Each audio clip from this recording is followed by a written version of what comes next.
दोस्तों, जब भी हम लोग नौकरी के बारे में सोचते हैं, हम लोग को पता होता है कि उसके लिए सालों तैयारी करनी होगी। जो भी एग्ज़ाम देना है उसके लिए भी महीनों तैयारी करनी होगी। ढेर सारा एग्ज़ाम देना पड़ सकता है, उसके लिए इस शहर उस शहर जाना पड़ सकता है।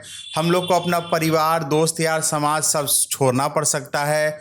उसके बाद वो नौकरी मिलेगा कि नहीं वो गारंटी नहीं है, लेकिन फिर भी हम लोग को 5 साल 6 साल उसकी तैयारी के पीछे लगाना है, ऐसा पूरा ध्यान में रहता है। लेकिन अगर कोई आदमी बिजनेस शुरू करना चाहता है तो क्या सोचता है? वो सोचता है कि एक बम्पर बढ़िया बेस्ट आइडिया मुझे मिल गया है, मुझे बस पैसे की जरूरत है, पिताजी से उधार ले लूंगा, बैंक से उधार ले लूंगा, किसी रिलेटिव से उधार ले लूंगा, या फिर मेरे बचे हुए पैसे हैं, माँ के गहने हैं, पिता का जमीन है, उसे बेच करके बस धंधा शुरू करना है। और वो धंधा बस महीना में इतना प्रॉफिट, साल में इतना प्रॉफिट, 5 साल में इतना प्रॉफिट, बस मैं BMW मर्सिडीज पे चलने वाला हूँ, बड़े बड़े बंगले, कोठी गाड़ी मेरी होने वाले हैं। 100 में से 95 लोगों का बिजनेस डूब जाता है, बंद हो जाता है, इसी कारण से क्योंकि वो किसी भी तरह का कोई तैयारी नहीं करके आते हैं। वो बस कूद पड़ते हैं, बिजनेस में छलांग मार देते हैं। उनको तैरना आता नहीं है और नदी में कूद पड़ते हैं कि भाई हम तो नंबर 1 स्विमर बनेंगे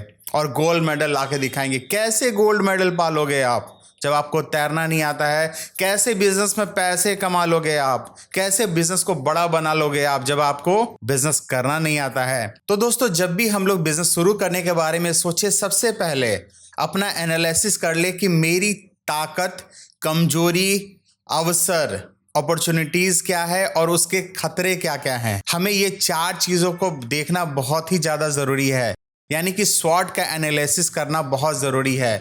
कई लोगों के लिए ये वर्ड शॉर्ट थोड़ा सा नया होगा, लेकिन ये बहुत ही ज्यादा इफेक्टिव और काम का है। दोस्तों, स्वॉट का एनालिसिस हम लोग क्यों करते हैं? बिजनेस शुरू करने या आगे बढ़ाने से पहले यह जानना जरूरी है कि आप किस चीज में मजबूत, स्ट्रांग हैं, आपकी ताकत क्या है, आपकी कौन कौन सी कमजोरियां, वीकनेसेस हैं। जैसे आपसे बंडल नहीं उठेगा, आप किसी से जाके गिड़गिड़ा के बात नहीं कर सकते हो, या फिर आपसे मार्केटिंग नहीं हो सकता है।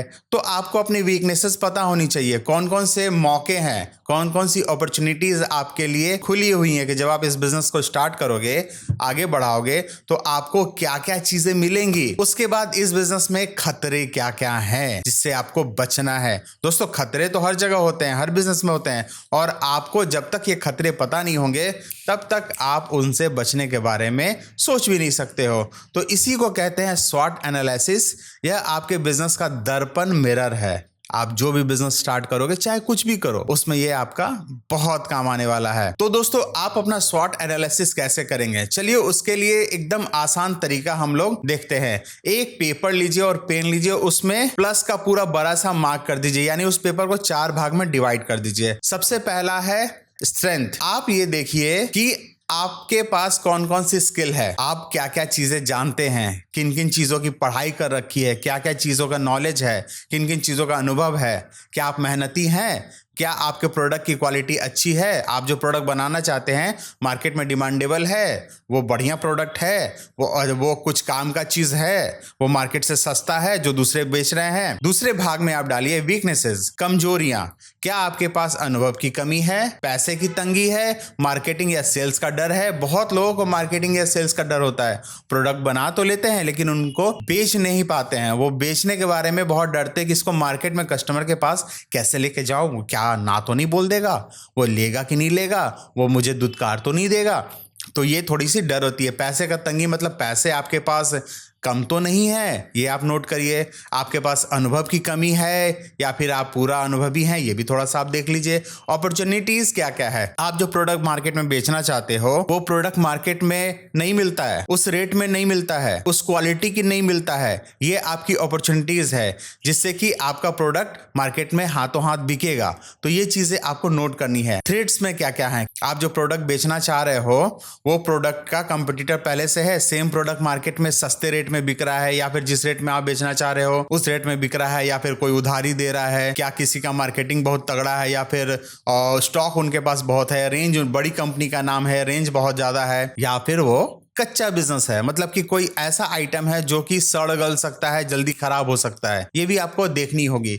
तो उन चारों भागों में आप स्ट्रेंथ, वीकनेसेस, अपॉर्चुनिटीज और थ्रेड्स, ये चारों को नोट करो और उसके बाद देखो कि आप किसको बेहतर करना है, तो उसके बाद आप एनालिसिस करो उसका। एक छोटा सा उदाहरण देख लेते हैं हम लोग। मोहित टिफिन सर्विस शुरू करना चाहता है। टिफिन सर्विस मतलब कि आपके घर के आसपास में कुछ लोग हैं जो घर से दूर हैं, जिन्हें अच्छा खाना खाना है, तो वो फिर टिफिन सर्विस खोजते हैं। तो अगर आप टिफिन सर्विस शुरू करना चाहते हैं तो चलिए उसके लिए हम लोग स्वॉट एनालिसिस करते हैं। सबसे पहले ताकत आपकी क्या है? अच्छा खाना आप बनाना जानते हैं, साफ सफाई का ध्यान रखते हैं, टाइम पर डिलीवरी कर सकते हैं, ये आपकी ताकत हो गई। वीकनेसेस क्या है? पैकेजिंग का अनुभव नहीं है कि कैसे पैक करें सामान को, ऑनलाइन ऑर्डर लेने नहीं आता है, आप कस्टमर को कैसे पकड़ेंगे वो थोड़ा सा कंफ्यूजन है, पता नहीं है, पूंजी बहुत कम है, ये आपकी कमियां हो गई।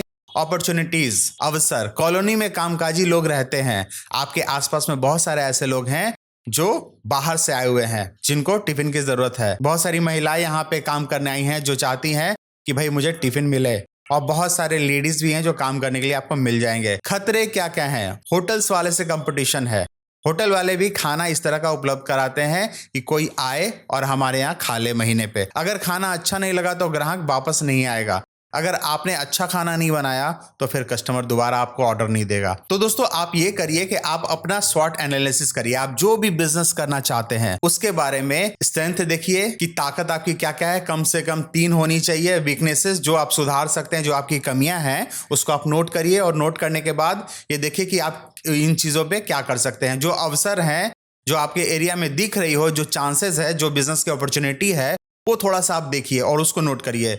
कमियां, खतरे जो आपको नुकसान पहुंचा सकती हैं उनको भी आप नोट करिए। फिर खुद से पूछिए, क्या मैं तैयार हूं? क्या मैं इस काम को करने के लिए अच्छा हूं? मुझसे ये काम हो सकता है? मुझे कहां कहां सुधार करना है? जो जो कमियां अभी दिखी है मेरे सामने, उनमें क्या क्या सुधार करना है? मुझे कहां फोकस करना चाहिए? मुझे किन जगहों पर फोकस करना चाहिए कि भाई उसको बेहतर करूं तो ये बिजनेस मेरा ठीक ठाक चलेगा। दोस्तों बिजनेस करना बहुत ही आसान है, लेकिन हम लोग इसमें समय देते ही नहीं है, इसमें देखते ही नहीं है कि भाई क्या कमियां है, क्या ताकत है, कुछ भी नहीं देखते, बस शुरू करते हैं। इतना जोश होता है ना, उमंग होता है ना कि हम लोग को बस शुरू करना होता है। और आसपास में हमारे माहौल भी वैसा नहीं है कि कोई हमें हमारी कमियों को बताए, हमारी ताकत को बताए, उसे खुद नहीं पता है। आप खुद ही सोचो कि आपके फैमिली मेंबर में कितने लोग बिजनेस करना जानते हैं, और जिनके घर में बिजनेसमैन हैं वो एकदम सटीक बात बोलते हैं, तुम ऐसा करो, ऐसा करो, ऐसा करो, ये तुम कर लोगे, वो तुम कर सकते हो, वो तुम नहीं कर सकते हो, ऐसे करोगे तो ये हो जाएगा। तो दोस्तों जिनके घर में बिजनेसमैन है उनके लिए तो भाई कोई बड़ी बात नहीं है, वो बहुत अच्छे से कन्विंस करते हैं जो भी बिजनेस करना चाहते हैं, गाइड करते हैं, सपोर्ट करते हैं, वो जो जो कमियां हैं उनका सुधार करके वो बताते हैं। लेकिन जिनके यहाँ ज्यादातर भारतीय फैमिली के यहाँ कोई भी बिजनेसमैन नहीं है, वो नए नवेले हैं, मतलब कि इकलौते हैं, वो स्टार्ट कर रहे हैं और उनको बस घसड़ घसड़ के रगड़ रगड़ के सीखना है और आगे बढ़ना है। तो ऐसे में गलतियां उनसे बहुत सारी होंगी। सबसे बड़ी तो गलती यही होती है कि बिना एनालिसिस किए, बिना देखे समझे, बिना सोचे समझे वो अपना काम शुरू कर देते हैं और फिर फंस जाते हैं और उन 95 लोगों में आ जाते हैं जिनका बिजनेस पहले ही साल में डूब जाता है। तो दोस्तों ऐसी गलती आप नहीं करिए। आप जो कुछ भी करना चाहते हैं, चाहे आप 5,000 का भी धंधा शुरू करना चाहते हैं या 5 करोड़ का धंधा शुरू करना चाहते हैं, सबसे पहले आप भरपूर एनालिसिस करिए। आप 6 महीना, साल भर समय लगाइए।